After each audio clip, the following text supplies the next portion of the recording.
अस्सलाम वालेकुम। हल्का रूमी इकबाल में खुश आमदेद। Welcome to Iqbal and Rumi circle.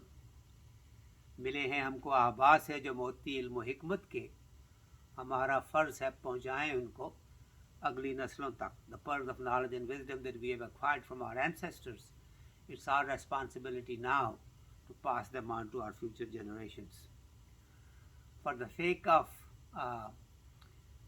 simplicity and to make it easy, today I have picked the first verse from Bangedra, the very first tasneef, writing of HALQA-E-RUMI-O-IQBAL, basically to introduce HALQA-E-RUMI-O-IQBAL's poetic kind of a make, and to reflect on his early days when he started to write poetry or started to actually take it seriously, and kind of give an idea as to what kind of a vision he had at that time, at the beginning of his poetic life. Iqbal said, "ए हिमालय, ए फसील कश्वर हिंदुस्तां, चूमता है तेरी पेशानी को झुककर आसमां, तुझ में कुछ पैदा नहीं देरी न रोज़ी के निशान, तू जवां है गर्दिशे शामो सहर के दरमियान, एक जलवा था कली में तूरे सीना के लिए, तू तजल्ली है सरापा चश्मे बीना के लिए." Here he is praising the mountain of Himalaya, and he is using his imagination, poetic imagination, to glorify it and give it a status that Himalaya has for the country Hindustan or India. So basically this shows as to how patriotic he was at the time and how he was able to see things around him and describe them in ways that only poets can do. So let me give simple Urdu translation and then simple English. ए हिमालय, ओ हिमालय के पहाड़, ए फसील, फसील चार दीवारी को कहते हैं और बाउंड्री वाल को कहते हैं जिससे हद बंदी होती है किसी चीज़ की। कश्वर मुल्क को कहते हैं, हिंदुस्तान ऑफ कोर्स इंडिया। ए हिमालय, ए फसील कश्वर हिंदुस्तान, ए हिंदुस्तान मुल्क की एक चार दीवारी और हद बंदी की दीवार हिमालय, चूमता है तेरी पेशानी को झुक कर आसमां, तुम्हारी पेशानी को आसमान झुक कर चूमता है, तो इतना ऊंचा है, इतना बुलंद है कि आसमान ऐसा लगता है कि झुक कर तेरी पेशानी को चूम रहा है। Addressing Himalaya, he says, "O Himalaya, you are the boundary wall for the country called India, and the sky seems to be kissing your forehead by bending down, because that's how tall, how high you are. तुझ में कुछ पैदा नहीं देरी न रोज़ी के निशान, तुम्हारे अंदर कोई ऐसा निशान मुझको नज़र नहीं आता, कोई निशान जाहिर नहीं, पैदा नहीं, जिससे पता चले कि देरी न रोज़ी है, कि तू बूढ़ा हो रहा है, कि तू पुराना है। तेरे के अंदर कोई ऐसे निशान नहीं है जिससे पता चले कि तू यहाँ पे बहुत अरसे से है।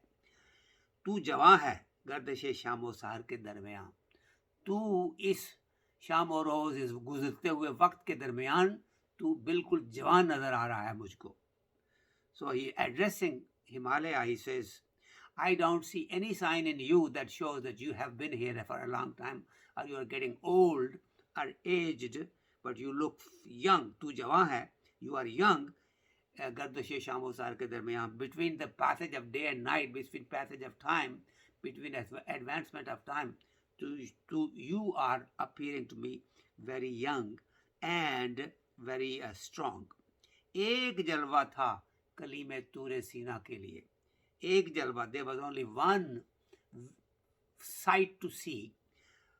कली में तूरे सीना, the Moses that went to Mount Sinai, उसके लिए मूसा अलैहिस्सलाम जब तूरे सीना पे गए, उस पहाड़ पे गए, तो उनके देखने के लिए सिर्फ एक जलवा था। अल्लाह रब्बुल इज़्ज़त ने सिर्फ एक वहाँ पे तजल्ली जो है वो दिखाई थी, जाहिर की थी मूसा अलैहिस्सलाम को देखने के लिए, लेकिन वो कह रहा तू तजल्ली है सरापा चश्मे बीना के लिए। चश्मे बीना कहते हैं वो आँख जिसके अंदर देखने की सलाहियत हो।